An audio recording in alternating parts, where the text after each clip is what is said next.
All right, good morning, everybody, and welcome to the September 6th Hempstead Town Board meeting. Madam Clerk, please call the roll. Supervisor Clavin. Here. Councilman Carini. Here. Councilman Dunn. Here.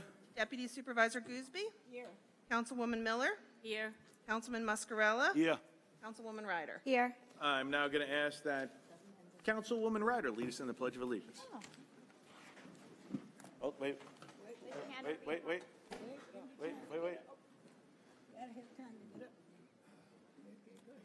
I pledge allegiance to the flag of the United States of America and to the republic for which it stands, one nation, under God, indivisible, with liberty and justice for all. Thank you. Mr. Supervisor? Yeah. And members of the board, regarding item number 15, I received a letter from the applicant's attorney requesting an adjournment of the hearings to October 3rd, 2023 at 10:30 a.m. He needs to finalize certain aspects of the site plan, and so I recommend that the board so adjourn the hearing now so residents do not have to unnecessarily wait. Okay. Before we actually make a motion, I'm going to ask everyone to join for a moment of silence. Last week, or about a week and a half ago, the town lost somebody, I think, very, very special to everybody in this place, Jeff Kreska.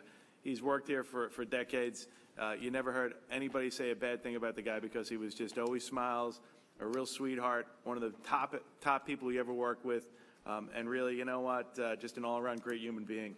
So I'm going to ask everybody to give a moment of silence to Jeff.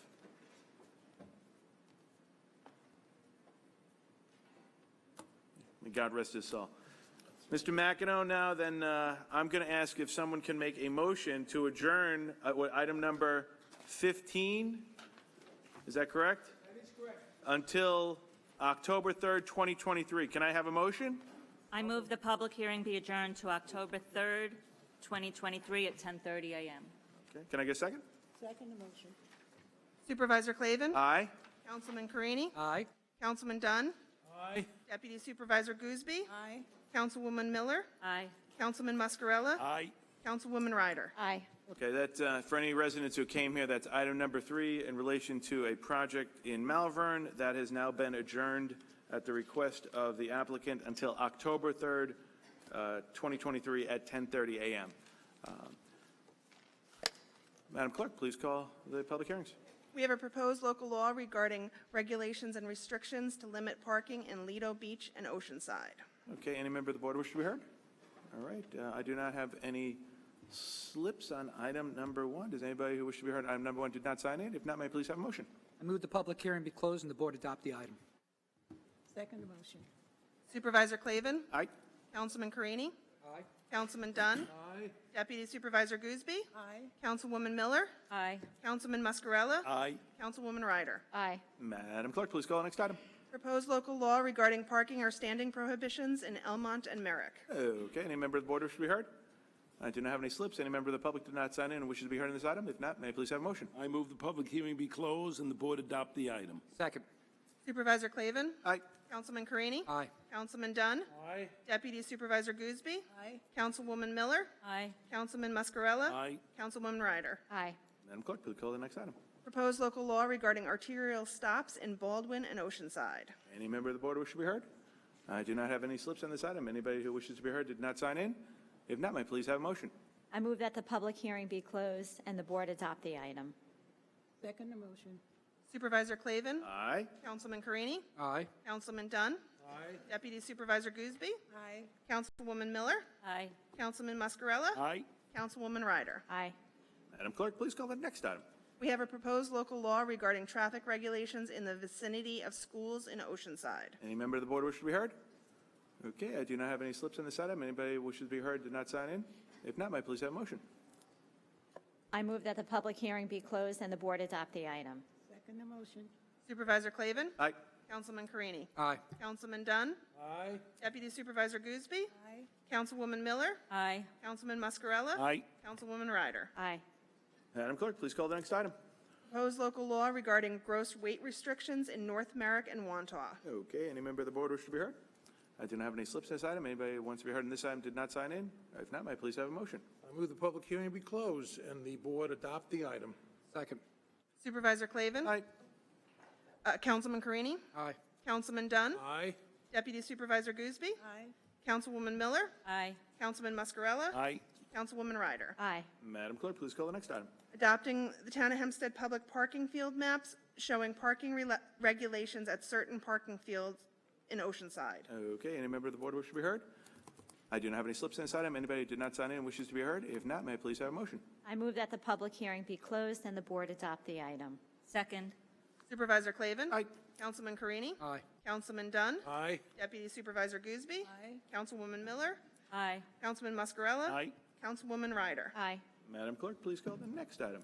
Proposed handicap parking on public streets near East Rockaway, Elmont, Franklin Square, Wantagh, and West Hempstead. Okay, any member of the board wish to be heard? I don't have any slips in this item. Anybody who did not sign in and wish to be heard on this item? If not, may I please have a motion? I move the public hearing be closed and the board adopt the item. I second that. Supervisor Clavin? Aye. Councilman Carini? Aye. Councilman Dunn? Aye. Deputy Supervisor Gooseby? Aye. Councilwoman Miller? Aye. Councilman Mascarella? Aye. Councilwoman Ryder? Aye.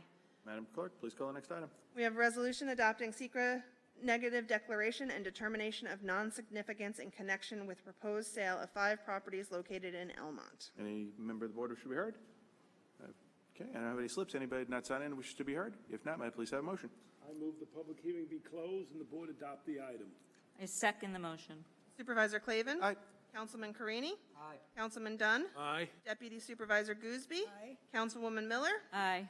Councilman Mascarella? Aye. Councilwoman Ryder? Aye. Madam Clerk, please call the next item. Authorizing the conveyance of certain vacant parcels of land in Elmont. Okay, any member of the board wish to be heard? I do not have any slips in this item. Anybody who did not sign in wish to be heard? Great, if you go to the back podium and give your name and address for the record, that'd be awesome. Morning. Pearl Jacobs, Uniondale. I would like for you to provide clarification regarding that conveyance, that transferring of ownership. Mr. McEnroe? I'm sorry, I didn't hear the question. Do you want to? Can you clarify the item number 9, please, with the conveyance? These properties are in Elmont. I can't hear you. These properties have been in Elmont, are in Elmont. They're 5 properties on 2 blocks on Hempstead Turnpike. They involve an RFP that was done approximately 3 years ago, and we had a developer who came in, only one developer, and he bid a certain price for it. And COVID hit, and other situations occurred, and as a result, the sale wasn't consummated. So several months ago, someone raised the issue about the appraisal of the property, and the supervisor very correctly asked that we get a new appraisal, which we got. We negotiated a sale for various reasons with that developer for significantly more than the $975,000. And from what I understand, this property has been vacant for approximately 20 years. The contract calls for a restaurant to be done there. If the developer decides that he doesn't want to build a restaurant, he has to come back to Town Board for approval. Okay, so I asked because that we have several vacant lots in Uniondale that languish in Uniondale. I have pictures here that I will hand in if the young lady would be nice enough to come pick them up for me.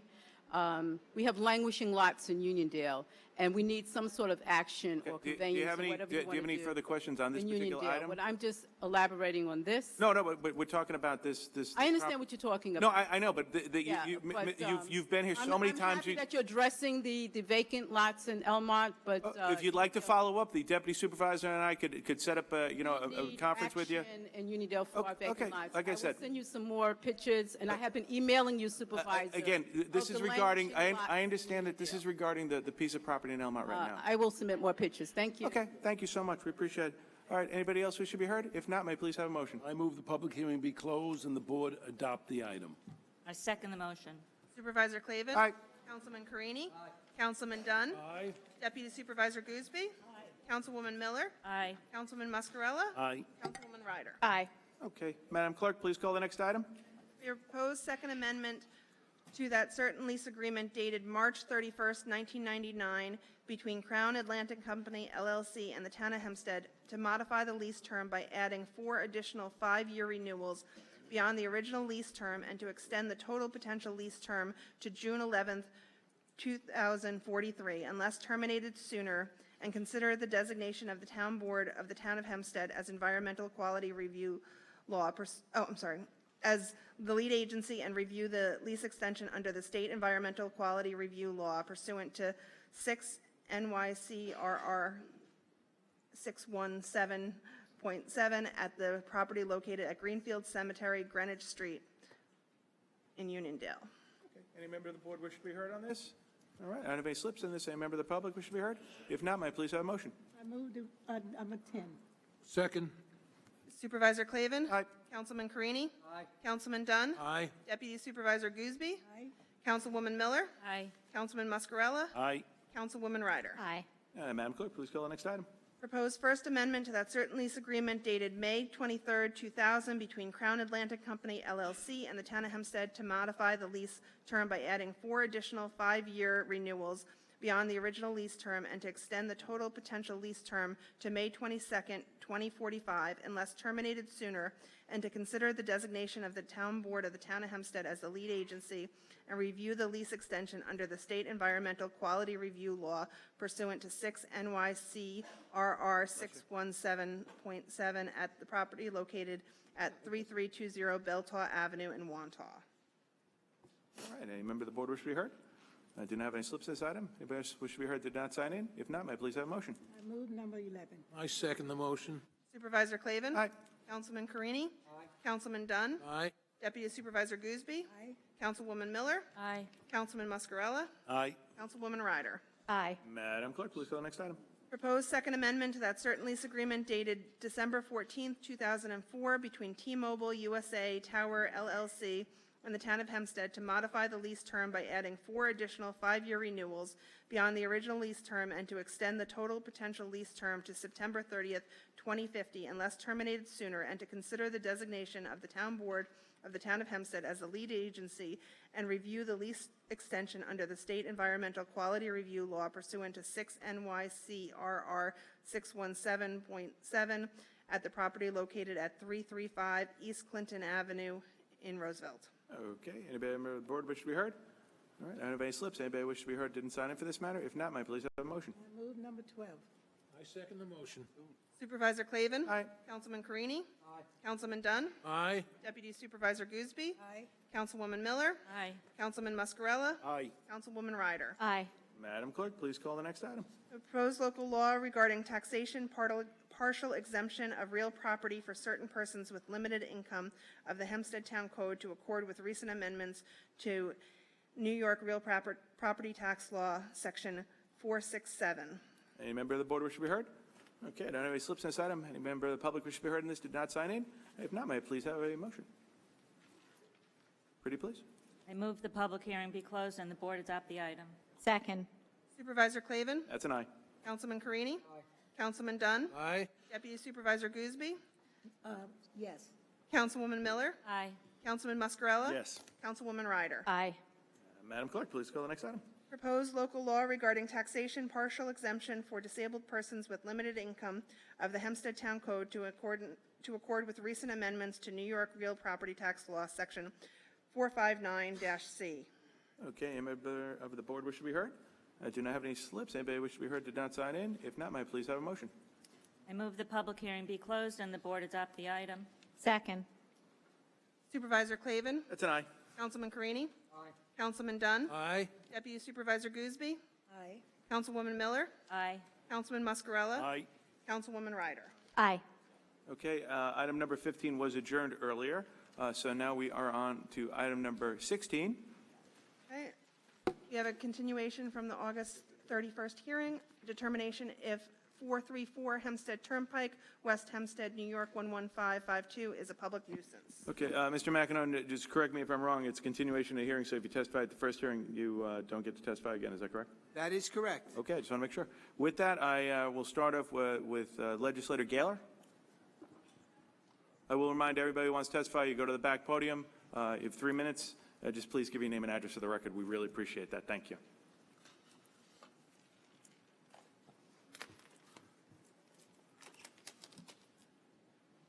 Good morning.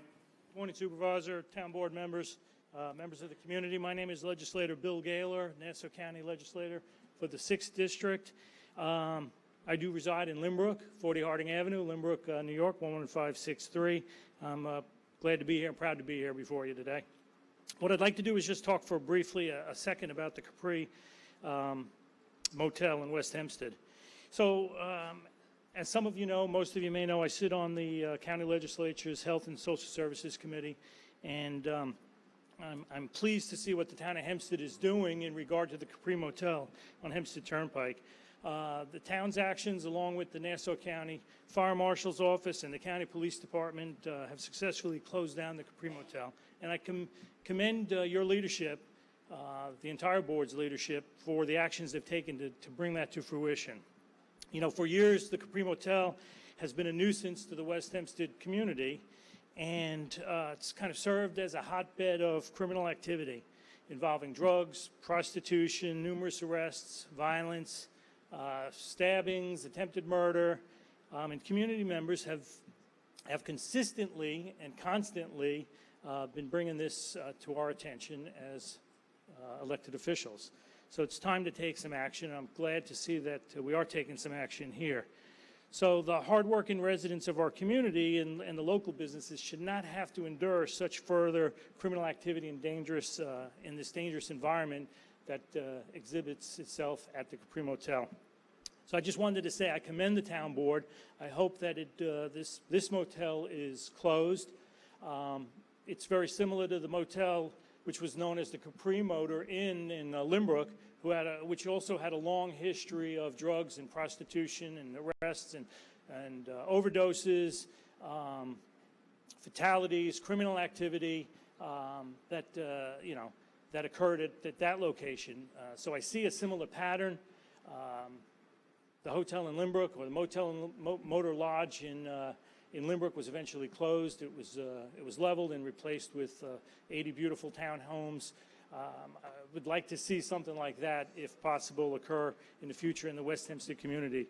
The West Hempstead community deserves our attention in this regard, and I felt it so important that I needed to come down and address this board and let them know my position, both personally, and appreciate your actions on behalf of the legislative committee that I am a part of, and the entire Nassau County Legislature.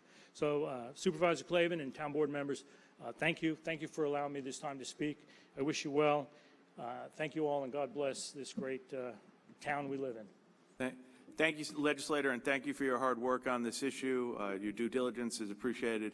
I know by a number of the residents, and you've really been monitoring it, and we're very, very grateful for your partnership working with the county, as well as your partner in West Hempstead, John Giuffre. So thank you for taking the time, and we're glad you're here today. So thank you. Thank you. All right. Next I have on this Doreen Cantilino.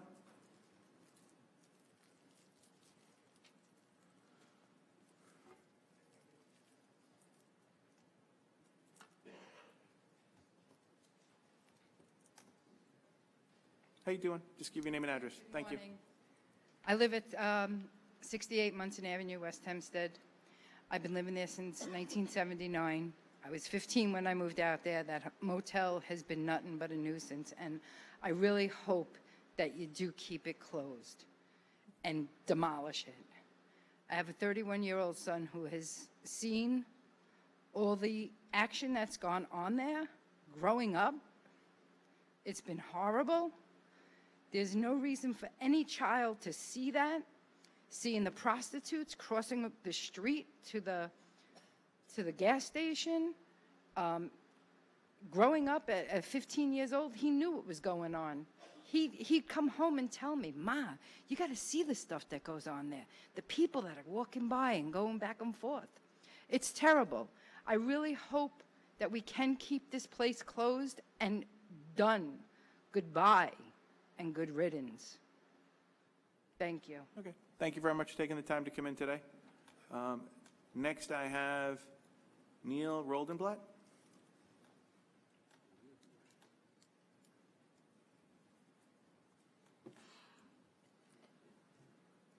Good morning. Good morning. My name is Neil Rosenblatt. Mailing address is P.O. Box 425, West Hempstead, New York. I'm a board member and the Quality of Life chairperson for the West Hempstead Community Support Association. I'm here on behalf of the Executive Board and the residents and businesses who have contacted us with their concerns regarding the Capri Motel. Please note that our Executive Board voted previously unanimously that the motel be closed permanently. I've also have in hand to submit an additional 100 signatures, which will bring us up to 856 in a 2-week period from the West Hempstead residents who want this motel closed permanently. The motel is located 2 blocks from the George Washington School and Playground, 1 block from the Cherry Valley Little League Field, and right next to the Stop and Shop supermarket in the Cherry Valley Center, just to name a few. The immediate area within a 2-minute walk of the motel is heavily used by residents and children. Many residents, in addition to residents from neighboring communities, consistently complain about being approached in the parking lots, and business owners complain about the motel residents causing issues at their places of business. Our residents should not have to accept and put up with the drug sales, prostitution, and drain on our police department and emergency services. 597 calls for service in 2 years, and that's only what the residents or the business owners picked up the phone and called 911. 597 reported. What about the unreported? Supervisor Clavin, Councilman Mascarella, you held a press conference 2 weeks ago at the hotel speaking on the quality of life, that it needs to be restored and maintained by keeping the Capri closed.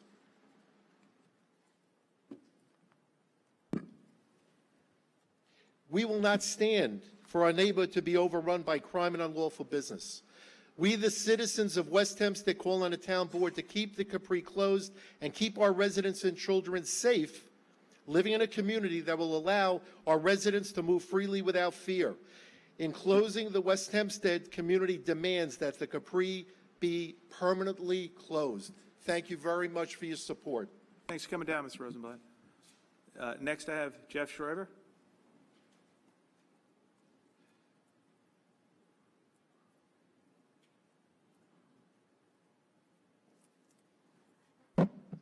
Supervisor Clavin, members of the town board, thank you. If you'll recall, I had reserved, based on your courtesy to... Oh, the council for them. Yeah, no, I'm sorry. It had West Hempstead. There are a couple others, so I'll extend that courtesy. So I'm going to wait until... Yep, absolutely.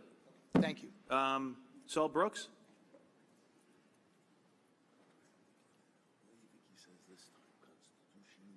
How you doing? Good morning, Supervisor and members of the board. My name is Saul Brooks. I am the manager of the Capri Motor Inn, where I have worked for 25 years. I am responsible for overseeing the day-to-day operations of the motel, along with our staff of approximately 25 employees. As you may know, the Capri Motor Inn has been a fixture on Hempstead Turnpike and West Hempstead since 1963. The present owner has operated the motel for the last 40 years. In my 25 years at the motel has passed every year its annual inspections by the town of Hempstead. It passed the usual building inspection in January of this year. No problems or issues were cited in connection with the building inspection. As was noted at the last hearing, the town returned for a surprise additional inspection of the motel in May of this year. At that time, other than a request that we install additional carbon monoxide detectors in one portion of the building, neither the town nor the fire marshal cited any deficiencies. Contrary to the town attorney's remarks at the last hearing, we did not receive any communication whatsoever from the town or from any other government body directing us to make any repairs or addresses any allegedly dangerous conditions. I provide my email address to the town building department at the May inspection at the request of the department, but I never received any communications thereafter, nor did the town return to the motel until August 7, 2023, when, with no warning, the town returned to close down the business. We have never failed to refuse to address any issue that the town has asked us to address. Furthermore, since the closure on August 7th, we have not received any instructions from the town on how we are to remedy the alleged emergency or dangerous conditions that supposedly justify the town's immediate closure of the motel. In fact, the town has never informed us as to the nature of these supposedly life-threatening conditions. To the contrary, during the closure on August 7th, the town posted a notice in our front door that says we were closed because we were a public nuisance. Not that we were closed for any alleged unsafe conditions, and that is when the people from the town who came to close us on August 7th said to the motel employees at the time, when they gave them the reason for the immediate closure, namely that the town was closing us because we were a public nuisance. I note that although we are located in one of the less scenic areas on Hempstead Turnpike, within a short walk from the motel, there are at least 3 bars and liquor stores, plus the gas station across the street and several other vacant business properties. The motel itself is maintained in a clean and orderly condition. There is no litter on the property. The parking lot and open area are free of weeds and debris. We do not permit guests to congregate in the parking lot and open areas. Our rooms are clean and well maintained. In fact, the Nassau County Department of Social Services considers the motel to be an excellent, safe, and comfortable place for it to place persons in need of emergency housing, and from time to time, we take in a number of people at the request of DSS. The motel is staffed 24 hours per day, and the premises is fully monitored by camera. Anytime that the police request our assistance in an investigation, we always cooperate and make our camera footage available to them. It is true there is police activity at the motel. However, a significant portion of this activity is a result of calls from the motel itself. We occasionally require police assistance to remove a guest who refuses to leave a room or who loiters around the property. Mr. Brooks? Guests themselves Mr. Brooks, have to call. Mr. Brooks, we have a 3-minute rule, but I see you do have a written statement. If you'd like to include that for the record, of course we will. Okay? Done? Yeah. But you want to include the statement? I'll include the statement. Okay. We'll have somebody go up there and we'll include that in the statement. Okay. Next I have Felix Procacci.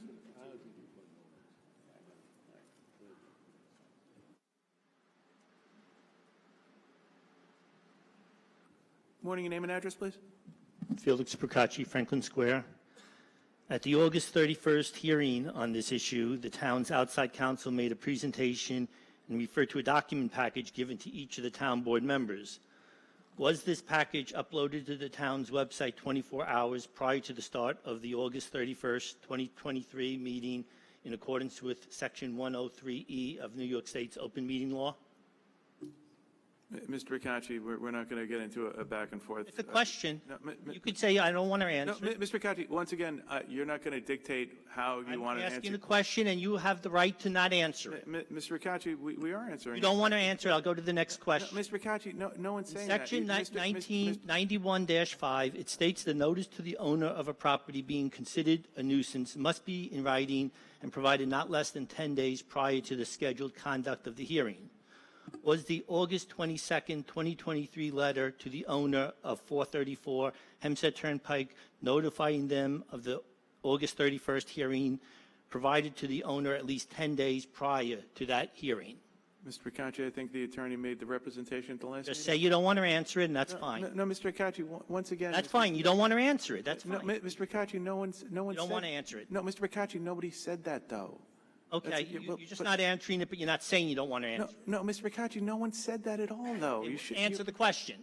Mr. Procacci, every time you ask a question, you try and give it, you kind of yell and interrupt everybody because you don't get an answer. Answer it.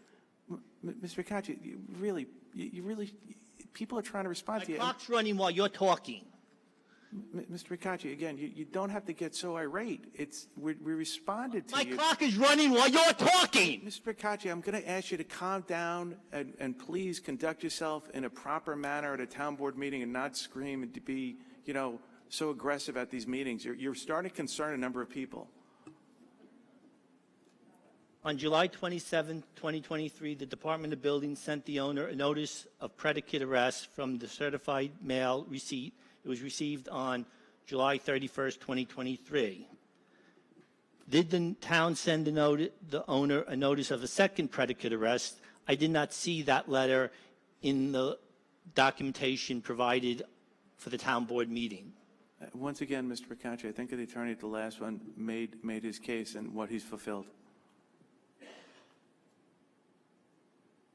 you done? So I thought I was not interrupting you last time, but apparently I was. I wasn't aware that you were talking while you were not saying anything.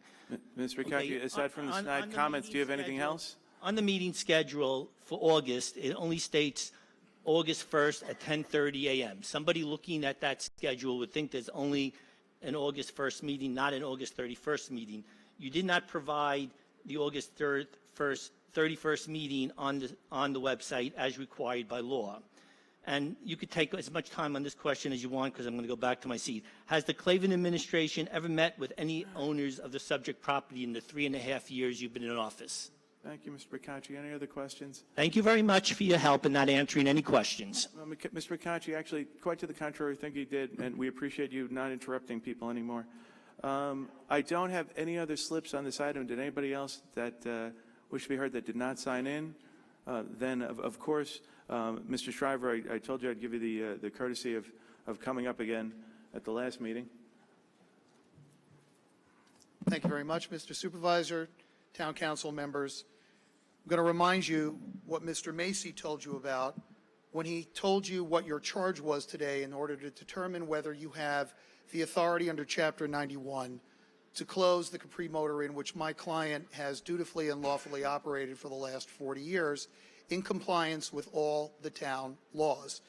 And there have been lots of things that have been said, 597 supposed calls for assistance and things like that. But the issues that are before you today, and we are a country of laws, and you have a law, it's Chapter 91, that is why we are here today, is whether you have complied with the procedural requirements of Chapter 91 in order to allow you to close the Capri Motor Inn based on the facts that you have before you.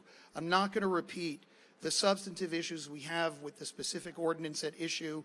I'm not going to go through things that I said before, but having been provided a copy of the exhibits that Mr. Macy handed up to you when we were here last week on to answer Mr. Bacacci's question, 9 days advance notice, not the 10 that are required under your own ordinance, it's clear to me that you do not have the necessary predicate to, and I can't say close the motel, because you've already done that. In fact, the Capri Motor Inn has been closed now for almost a month without having had the benefit of any prior hearing or notice. So let's talk specifically about what those deficiencies are. First of all, your ordinance, Chapter 91, requires that you serve 2 predicate notices. Each must give notice of what is deemed a predicate arrest, which must relate to a specific alleged violation of some specific code of the criminal law. The 2 that are at issue before us today are an alleged claim for a prostitution violation, which was claimed as the first predicate arrest in the so-called first predicate notice, the one that was mailed on July 27th and received at the motel on August 1st. The second, on July 31st. And the second alleged a drug offense as described by Officer Crawford, who testified in response to Mr. Macy's questions when we were here last week. Now, your code, Chapter 91, and specifically subsection 4 of Chapter 91, requires that for a first notice to be valid, it must contain certain items of information and certain things must accompany that notice. For example, the address of the arrestee must be listed in the notice, and a copy of the entire Chapter 91 must accompany that notice. And obviously, if you don't get a first notice, I may be a lawyer and somewhat math challenged, but even I know you can't get to 2 if you can't count to 1 first.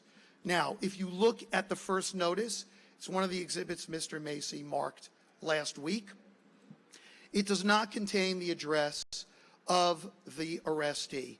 Now, your chapter says that if the address is reasonably available to the town, you must make it available. So I'm going to assume, for present purposes, that at the time at least, the town was not aware of the arrestee's address. But there's no indication as to whether the town ever learned of that. It was never provided. But more specifically, and more fatally flawed, is the failure of that first notice to contain with it a copy of Chapter 91. That makes that notice defective ab initio. And notably, unlike Exhibit 3, which is the affidavits of service in connection with both the second predicate notice, which, as I've noted earlier, can't be 2 because you have no 1, and the notice of the town hearing, which was served 9 days before the hearing commenced. Again, a defect under the express terms of Chapter 91. You do not have in your record before you any proof by anyone, any testimony, any evidence whatsoever that that first notice complied with your ordinance. And the reason you don't is because it did not. In fact, the only testimony and evidence you have in your record is the one that you tried to keep my client from talking about when you cut him off before the end of his 3 minutes, but it's in his statement when he noticed and says that that first notice was served without a copy of Chapter 91, making it fatally defective. In addition, I'm going to point something out to you. You use in your ordinance, and based on the findings that are stated at the beginning, arrests as a proxy for supposed criminal activity. Leave aside the issue, as we discussed last week, that arrests are not evidence of a crime. Arrests are evidence of an arrest. It's an evidence that someone decided to send the police to arrest someone, and as we all know, that can happen anywhere. Your first predicate arrest, so-called predicate arrest, for prostitution,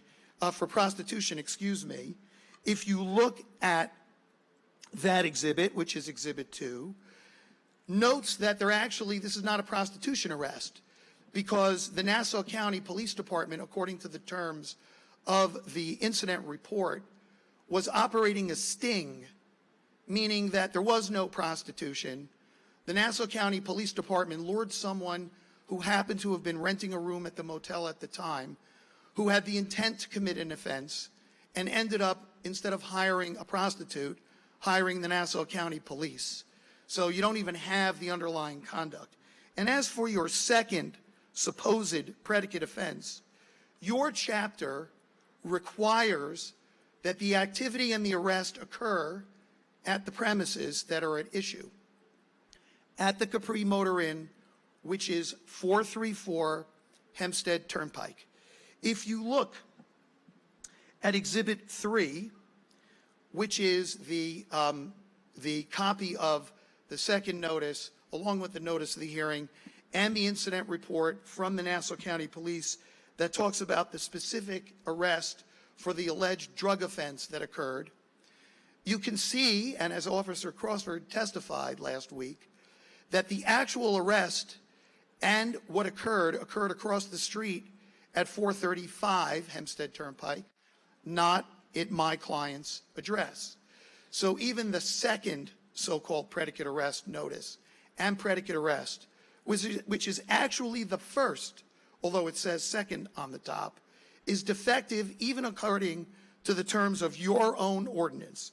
And that is leaving aside the fact that the timing of this, when you waited until you came and closed the motel and didn't give my client an opportunity to address any of the alleged issues, renders the notion of notice a complete farce. And of course, that's on top of all of the other procedural and substantive constitutional defects that are occasioned by this action. Now, you're going to all do what you're going to do, and we're going to do what we're going to do. And you're going to run for re-election and tell everyone, just like you did before you had this hearing, that you all closed that motel before we had the hearing. And maybe the good citizens of Hempstead who are here will re-elect you all for that. I'm sorry to tell them all that as a result, though, of this conduct, their taxes are going to go up. Because in this country, you have to pay when you take actions that are not authorized by law.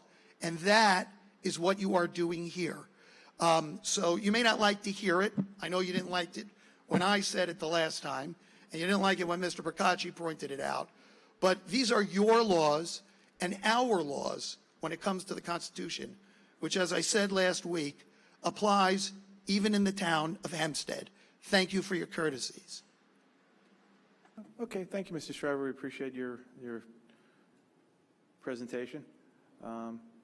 With that, I'm going to ask if I have a motion of the board. Okay, so I just want to go on public record that we did do the math.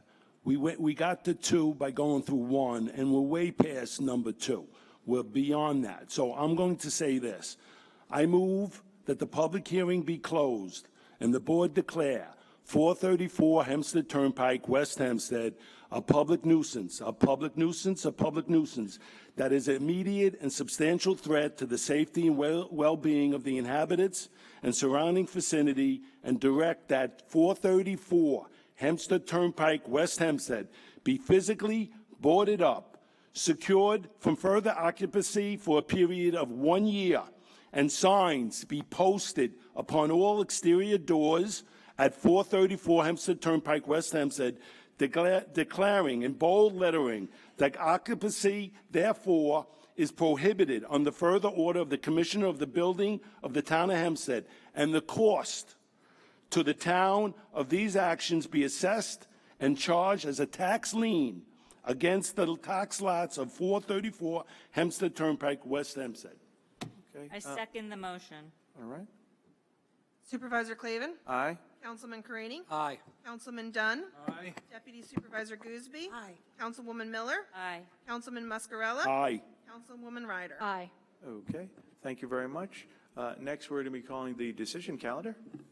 Yes, we have companion decisions for the application of Bola EM Realty LLC for a variance from the provisions of the GSS ordinance and site plan approval, and to maintain an existing service station and operate a convenience store, as well as area sign and parking variance in Belrose, as well as the application of Bola EM Realty LLC for modification of declaration of covenants and restrictions relating to the property in Belrose. Okay, can I have a motion on the decision calendar?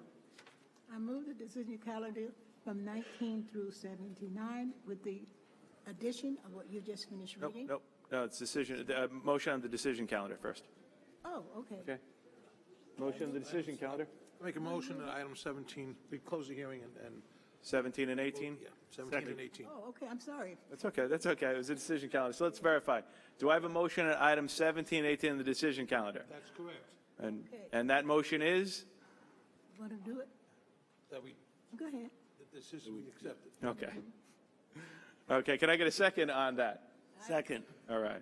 Supervisor Clavin? On item 17, 18, I vote yes. Councilman Carini? Aye. Councilman Dunn? On 17 and 18, I vote yes. Deputy Supervisor Gooseby? I vote yes on 17 Councilwoman- and 18. Councilwoman Miller? Aye. Councilman Muscarella? Aye. Madam Clerk, please. Oops, sorry. And Councilwoman Ryder? Aye. Madam Clerk, please call the administrative calendar. Yes, Supervisor, we have items 19 through 70 on the administrative on the administrative calendar today. I thought I said So hold on, just to verify one thing. Nope, 70. Okay, good. All right. That's okay. Any member of the board wish to speak on the administrative calendar? All right. I have one slip in the administrative calendar. Felix Procacci.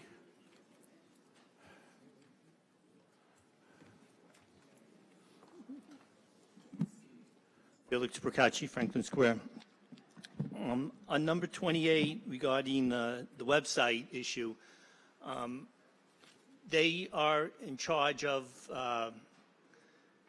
also when you ask for, the email alerts that you sign up for. I signed up to get email alerts for town board meetings, yet I don't receive them, so I don't know if they're doing their job or you're not configuring the system correctly. Is that a problem with what they're doing, or is it a problem with what you're doing? Mr. Procacci, if you'd like to give us your email address, I'll verify it was put in there. And we'll make sure. I did send a alert through the system. You didn't give me a response. Okay. Like I said, I'm happy to follow up with you and point it out I to didn't that. get a notice of the August 31st meeting, which was important because it wasn't on the regular calendar, and you didn't post it on the regular calendar. Okay. On number 51, appropriations of $141,000. What was that money used for?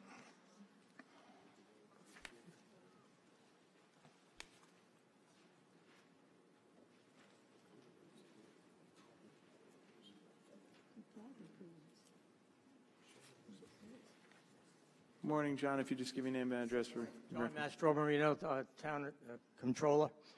We're reallocating some funding that was originally allocated to a different pool complex in order to provide some weatherproofing at the West Hempstead Pool facility. We estimated the cost will be about $141,000. Okay, thank you very much. Thanks, John. Okay, I don't have any other slips in the administrative calendar. Anybody just not sign in wish to be heard? If not, may I please have a motion on the administrative calendar? I move the administrative calendar in its entirety from, make sure I see the right one, that's 9 this time. 19 From through 70. 19 through 70. All right, can I get a second? Second the motion. Madam Clerk, please call the next item. Oh, Oh, I'm sorry, Madam Clerk, may I have a motion? There you go. Supervisor Clavin. Aye. Councilman Carini. Councilman Dunn. Aye. Deputy Supervisor Gooseby. Aye. Councilwoman Miller. Aye. Councilman Muscarella. Aye. And Councilwoman Ryder. Aye. Okay, I make a motion to adjourn. Second the motion. Okay, Supervisor Clavin. Aye. Councilman Carini. Aye. Councilman Dunn. Aye. Deputy Supervisor Gooseby. Aye. Councilwoman Miller. Aye. Councilman Muscarella. Aye. Councilwoman Ryder. Aye.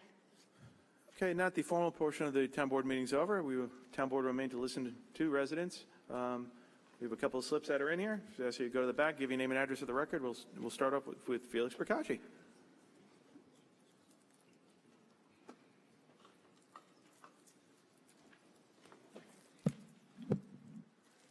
Felix Procacci, Franklin Square. Several weeks ago, I received a townwide mailing from Don Clavin regarding Town's Passport Day on Sunday, August 20th at Town Hall. On all of Clavin's mailings, Clavin writes that he is helping people. At a previous town board meeting, I told Supervisor Clavin that post offices within the town offer Sunday passport service and that he should include this information on his mailings if he really wanted to help people. After all, the town hall location on August 20th may not be the most convenient for everyone. Clavin spent over $50,000 of taxpayer money on this mailing and did not even provide residents with comprehensive information on getting a passport. He did not even provide the fee the town charges for taking a passport photo. The sad truth is Clavin has no interest in helping people unless he receives a political benefit in return.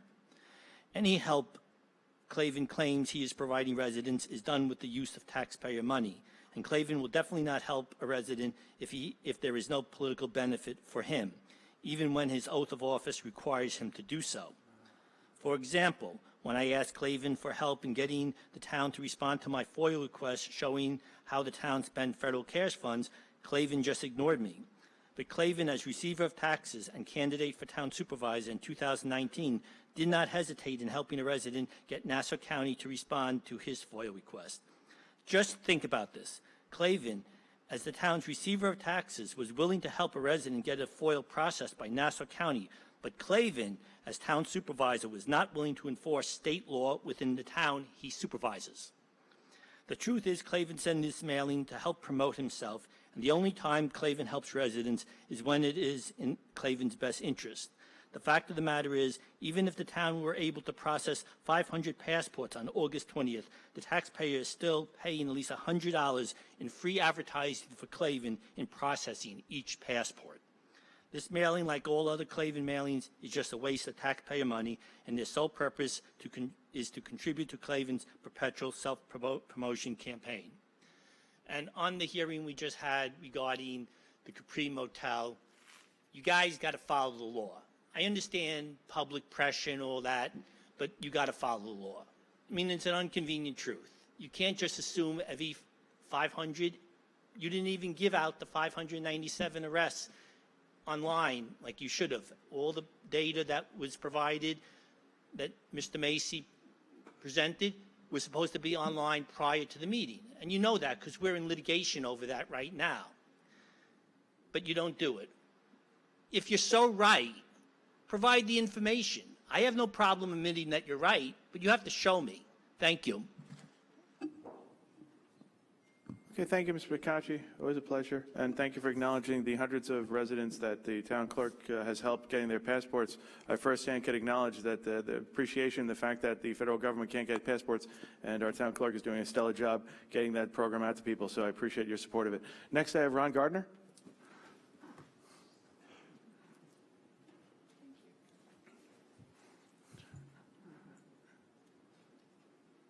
Hey, Mr. Gardner, if you give your name and address for the record, that'd be awesome. Thank you, councilors. I'm Reverend Ron Garner from the Wantagh Memorial Congregational Church in Wantagh.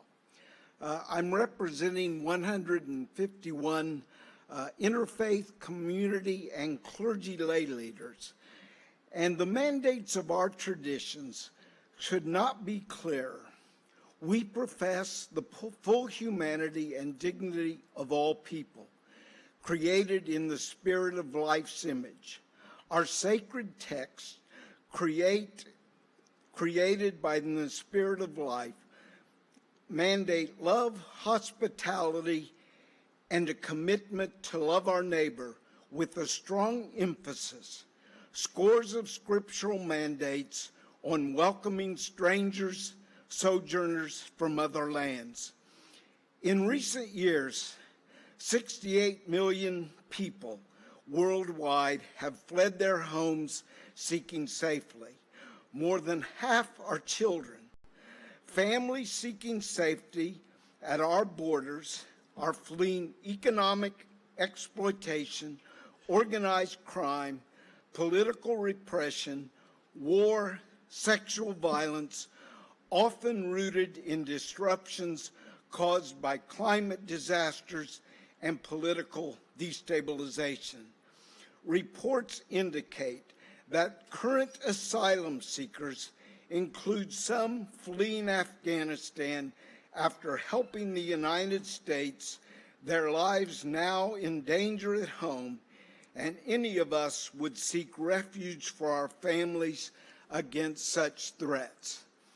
U.S. towns and cities, including those in Nassau and Suffolk counties, consistent with our nation's foundational ideal as a place where people come for safety and freedom, have long welcomed, housed, and employed immigrant neighbors awaiting asylum hearings. Houses of worship and nonprofits provide care, critical support, and community. Together as Long Islanders, we can continue with federal, state, and local partnerships, honoring the core values of our diverse faith and our nation as a community of welcome. During the pandemic, lives were saved by essential workers, most of them immigrants. They cared for our elderly and disabled. They planted, harvested, and delivered our food, cleaned our public spaces, and much more. While some of us were locked down at home. Okay, thank you, Reverend. If you'd like to make that rest of that statement part of the record, we'll be happy to take it. We appreciate it. I have letters to give to each. Great. You can. Somebody will come up there and get them right now. Thank you so much. Next, I have Pearl Jacobs.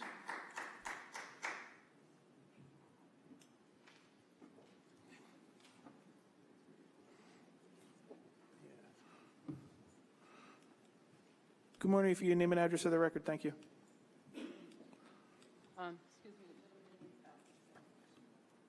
Okay.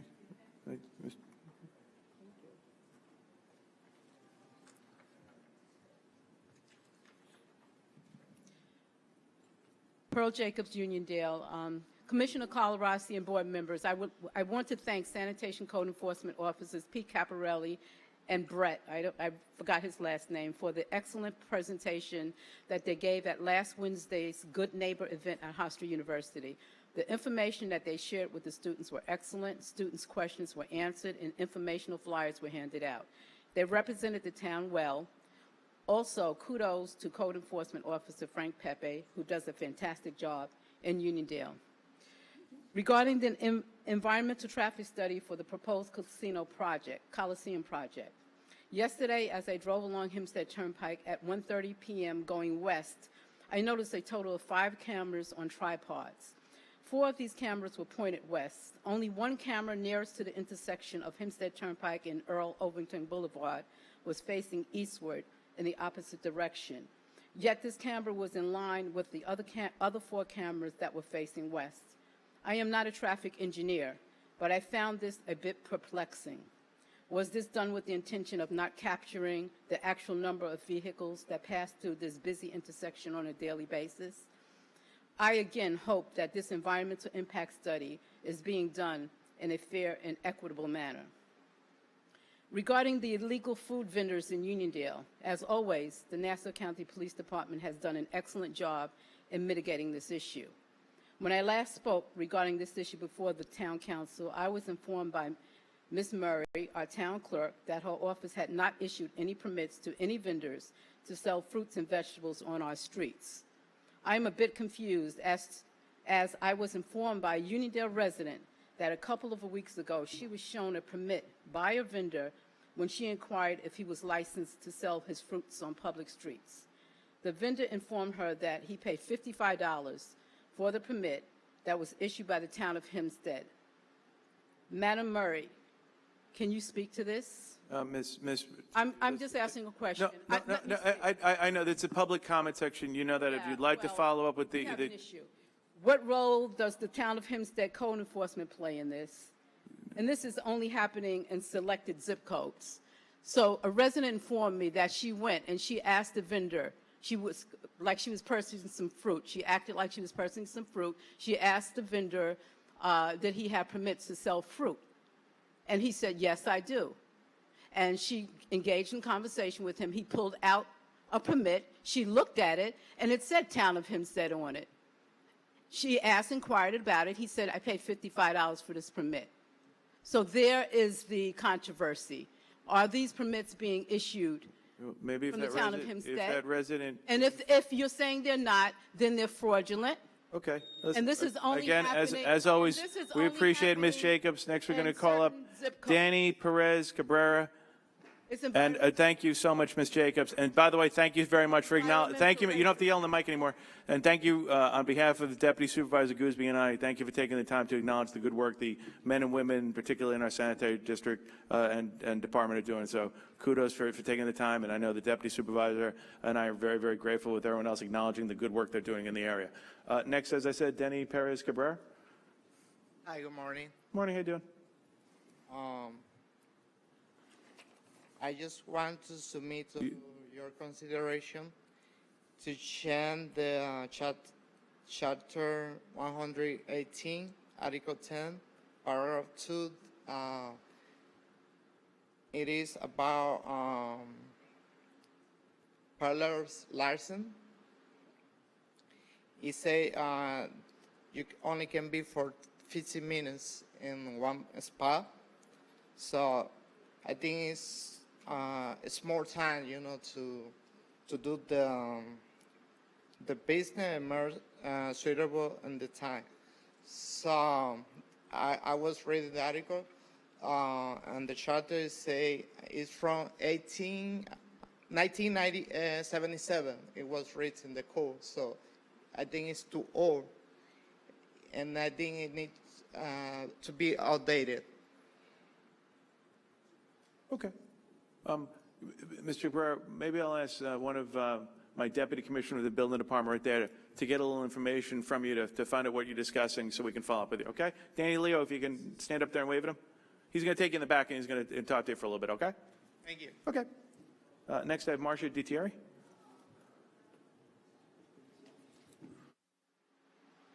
How you doing? Name and address, please.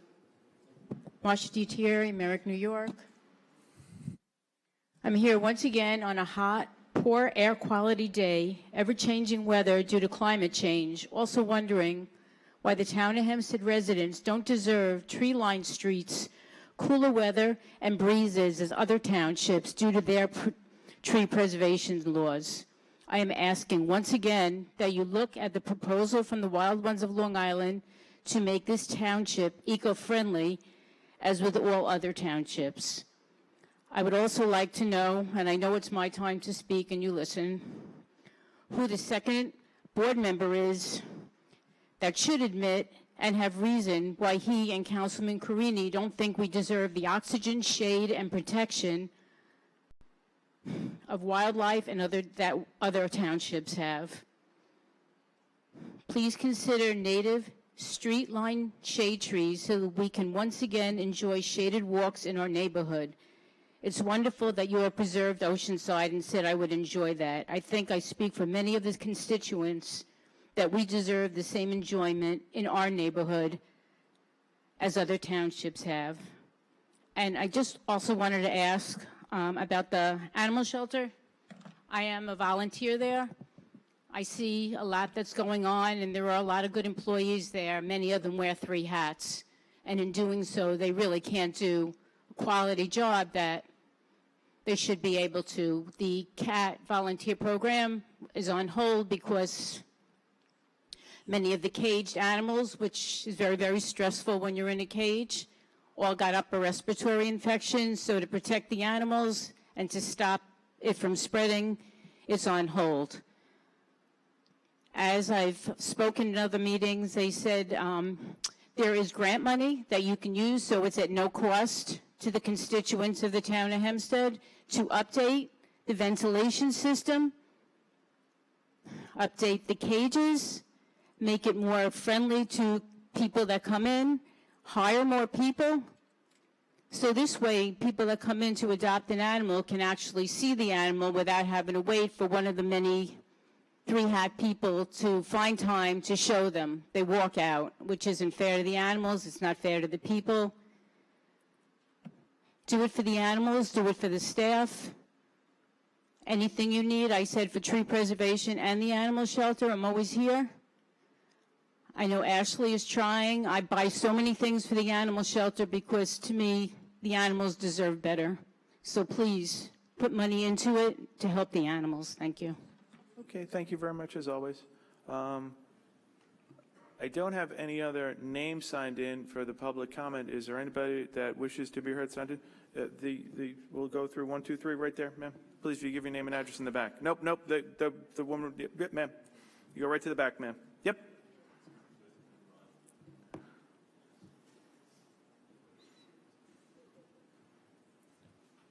Morning, name and address, please. My name is Bonnie Weinstein, 3442 Bertha Drive, Baldwin. This is addressed to Mr. Clavin, Mr. Carini. I'm here again to want an update on what's going on in the Baldwin Harbor Shoreline Revitalization Program. I haven't heard anything in the last 4 weeks. Knowing that you have failed terribly on your shoreline preservation. In the last few weeks, the dirt, the sand, and the erosion has gotten worse between the high tides and the blue moon. I would like to know what is being done, if anything. And I would also like my pictures back from the last time I was here. Oh, by the way, thank you for the no mooring signs. 3 of them were put up. That's it. The garbage, the trees, the moss, all the junk is still there.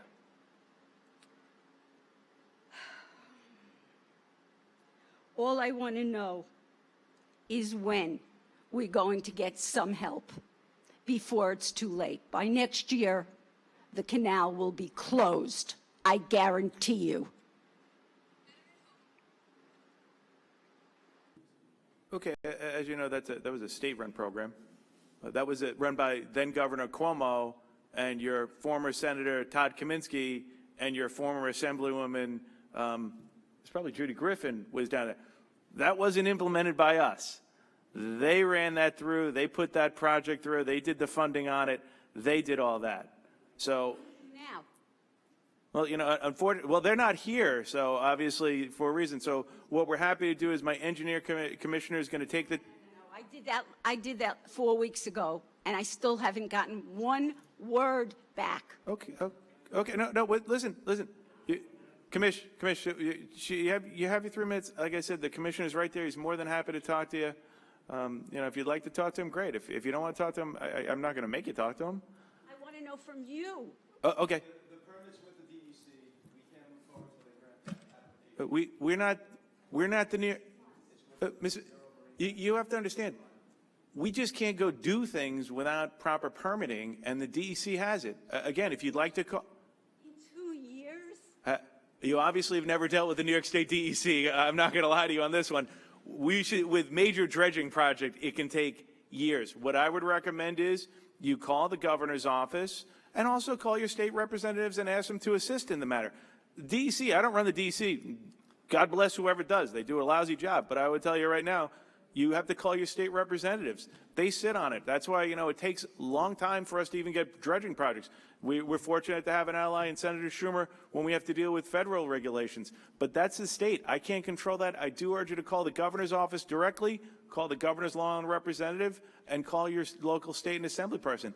It's their responsibility for that. I thought it was the town of Hempstead.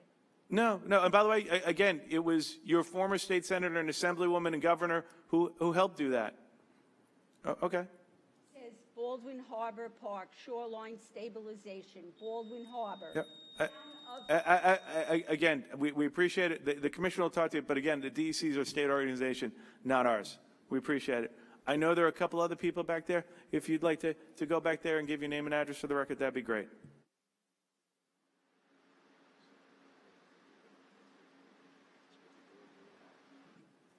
How you doing?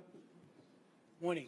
Just for clarification, just to let you know that I did sign in right at the Pearl. So What's the name? my name is Raz Denny. I'm just going to tell you, I'm looking at the sheet right here. The only thing I have signed in is Miss Uniondale. So that was it. Again, Okay, Miss Uniondale. Again, it's not up there, but I apologize. You're here now. Again, my name is Raz Denny. I live at 1107 Braxton Street in Uniondale. I've been a homeowner there for over 40 years. I've been a resident of Nassau County for over 70 years. And I've been an RN at one of the major hospitals for 40 plus years. And I work, with the cancer unit, et cetera. I'm here really voicing my concern for all the communities that surround and directly connected to the proposed site of the Sands Casino. I am here to say no to the casino. Anyone who has done research, which is readily available to anyone, will note that a casino is a residential area is a magnet for all types of crime, prostitution, human trafficking, increased assaults, home burglaries, increased traffic on Hempstead Turnpike, as you all know, is a nightmare. So can you imagine 20,000 people that the casino said that they are going to have every day and 40,000 on the weekend? So just imagine that in your neighborhood, in a residential area. And if you can just take and just visualize, folks, all I want you to do is just visualize what is going on. Across the street, there's a high school in walking distance, Kellenberg. On the left, there's Hofstra University. In the back, there's Nassau Community College. A half a mile from there, there's an academy for young students. And about a half a mile from there, going south, there's a public school. Now think about all of those people being basically inundated with traffic and all the things that I'm mentioning to you. Would you want this to be in your neighborhood? Would you want this to be around your children? Would you want to live in garbage like that? Because all Sands is doing, they are promising you with all of this money that they are shoving at, certain people, and it's only going to be a honeymoon occasion. After a year and a half, then your constituents are going to suffer. Think about it. What you do for others, God's going to do for you. Okay, thank you very much. We appreciate it. Ms. Uniondale? Hello, board. What you do for others, God is going to do for you. That's right. Well, I'm here to say we're at the end of the summer. It's a pleasure to be here. I'm sorry for being late. I wanted to talk to you about the illegal cars that's parked all over Uniondale. A lot of the problems that we're having, I second that emotion about what he's saying. I have 7 grandkids. I know black don't crack. I look wonderful, I know. But I have kids walking around, and he's right about what he's saying about the casino, even though I would look forward to going over there. But he's right about a lot of things. Even when we get that circus over there, I live across the street right by Starbucks on those little side roads, and they park over in front of my house down the block to keep from paying the $40 that the Nassau Coliseum charges them to pay. So they don't want to pay that. I don't blame them. I would do the same thing. So he has a point. But there's a lot of illegal basement apartments in Uniondale, and most of the problems that I come here to talk to you about that Uniondale is having is really due to the illegal basement apartments. It's due to the illegal housing. Now, we know that Kathy Holcomb wants to turn Uniondale into Queens, Brooklyn. We don't want that. I moved to the suburbs. I mean, I'm from the suburbs anyway. I'm a Missourian. But I moved to the suburbs on Long Island from Harlem because I said, I can't live here. I wasn't raised this way. And then I come out here. I lived in Hempstead. Nothing against Hempstead. Hempstead and Uniondale are first cousins, right? And Baldwin is a first cousin, the bougie one. But Hempstead used to be on the cover of Time magazine. Uniondale was a beautiful town. A lot of the administrators in this building that have retired, a lot of your bigwigs here, they came from Uniondale. They tell me the stories about Uniondale. We got to do something. Calvin, Clavin, I'm getting old. Brain freeze. We have to do something about the illegal basement apartments. It's called, they get visitors, they get deliveries, they get friends. We got all kinds of stuff. You can't even drive up the road. Uniondale got so bad with the illegal basement apartments. They fixed it up like a hotel in some of these places. It's gotten so bad until they had to put a traffic light on Uniondale Avenue, right by Ralph's. There was never lights there. When I go home, I don't even wait at the light. I'm not waiting to go to my house because of a light. The biggest problem that we have that's bringing trash, debris, and those strip malls, they're filthy. The garbage isn't taken out. The grass is high. We got slumlords in Uniondale. They live in Garden City, Syosset, maybe even the Hamptons, and they buy property in Uniondale, and they're becoming slumlords. And where do I go after 30 years? My name is Miss Uniondale for a reason. I'm going to fight for Uniondale to the day I die. I'm going to always greet you with love because I believe you get more bees with honey than you do with vinegar. Thank you. Thank you for your bees with honey, and I appreciate that. All right. I don't have any other slips. Sure, if you'd come on to the back and give your name and address, that'd be awesome. Good morning. Chris Jacobs, Uniondale, New York. I'm talking today to advocate for the LED stop signs in every school crossing. I know that there was a mailing sent out to all the residents in July 2023, and it said that keeping children and families safe is at the top of the priority list for the supervisor and the deputy supervisor. One way is that they're installing LED stop signs at strategic locations. And basically, I'm advocating for every school in the town of Hempstead to have one. I know there's one on Eagle Avenue. I drove there this past weekend. There's one at Walnut Street, but there's quite a few schools that don't have them that need them, such as Northern Parkway in Uniondale, California Avenue, which is very high traffic because of Hofstra and everything like that.